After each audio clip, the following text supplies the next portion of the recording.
The following is a little essay of sorts that I wrote late one night after the release of 911 Season 8, Episode 11. At the time, most fans were over the moon about the episode, seeing it as the true beginning of a romantic arc between characters Buck and Eddie, something fans have wanted for years. But for whatever reason, I came away from the episode with a bit of a sinking feeling. Instead of feeling hopeful, I felt jerked around, like the show was still refusing to commit to anything concrete.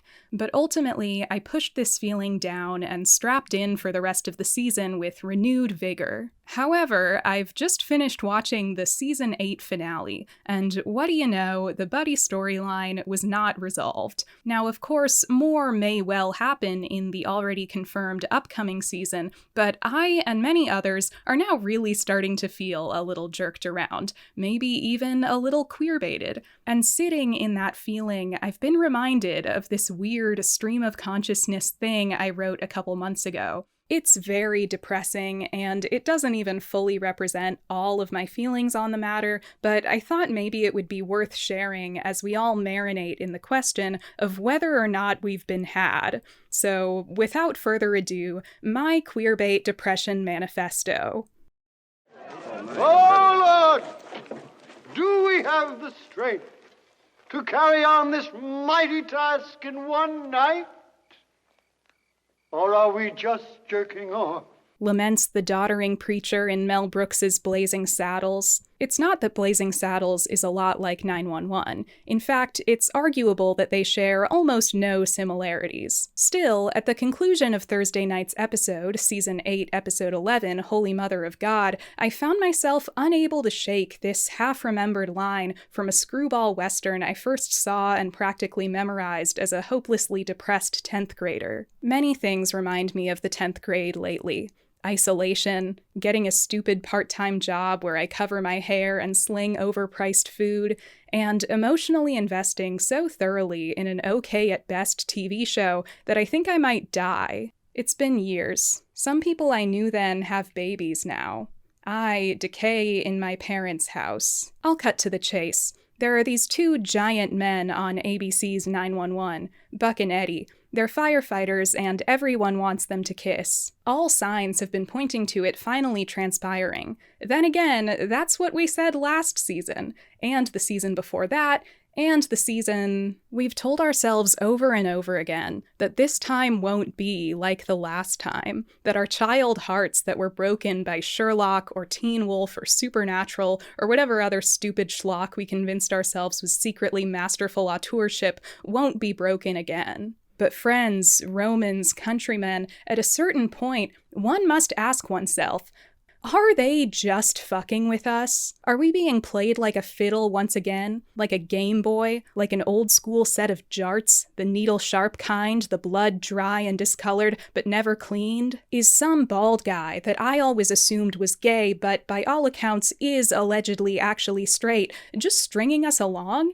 Could it be? Each of the 3 most recent episodes of 911 seem obsessed with the popular fan theory, wish, expectation that Buck and Eddie's relationship may one day become romantic. The narrative cannot leave the subject alone. Buck's pining brought on by his best friend's impending move to Texas is all but explicit. For his part, Eddie hasn't really expressed much of anything, nor have we seen even one glimpse into his inner world in these past 3 episodes, but hey, what else is new? When have we ever received a convincing or thorough storyline exploring Eddie's true nature or desires? I see a lot of heavy lifting carried out by 911 fans. It's just about all I see. Don't worry about Eddie, guys. It's all going to become clear in the Texas episodes. Don't you dare criticize the Buddie scenes in 809 or 810. It's obvious that Eddie is repressed. Is it?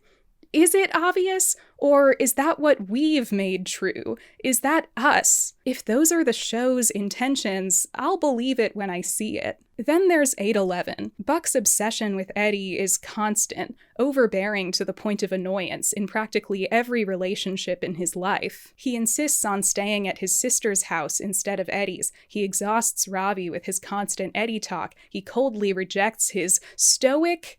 That's the kindest way I can put it, ex-boyfriend Tommy when he implies that there might be something more to Buck and Eddie's relationship. And he's straight. Okay. And yet, He continues to insist that this assessment is incorrect. By the end of the episode, he seems to have made peace with moving into Eddie's place. He unpacks, almost cartoonishly happy, then sits in his new space, satisfied. What is the viewer meant to take away from this? Is the problem resolved, or isn't it? Is the can of worms open, or isn't it? A charitable interpretation would of course be that there's still more to come, more to unpack, so to speak. But I must admit, at this point, with episode after episode of similar waffling, similar start then stop, similar okay but not okay, especially on a show that, if anything, has a bad habit of wrapping up emotional storylines too quickly, I can't help but wonder just what it is we're doing here. If this Schrodinger's Buddie is in fact by design. Maybe we're not meant to ever get what we want. Maybe we're only meant to keep accepting half-baked concessions and fill in the rest of the blanks ourselves. Off the clock, of course. I want to celebrate with the rest of them. I want desperately to take the wins as they come. But in the translated words of Bengali poet Rabindranath Tagore, much knowing has turned my hair gray, and much watching has made my sight dim. I've been around this track before. Since childhood, since I knew how to care too much. The doubt creeps in and it doesn't ebb. When all is said and done, am I just jerking off? The preacher has another line in Blazing Saddles, an earlier line, before the gift of narrative development, personal growth. Sadder, but perhaps more honest, more pragmatic. Now the time has come to act, and act fast. I'm leaving.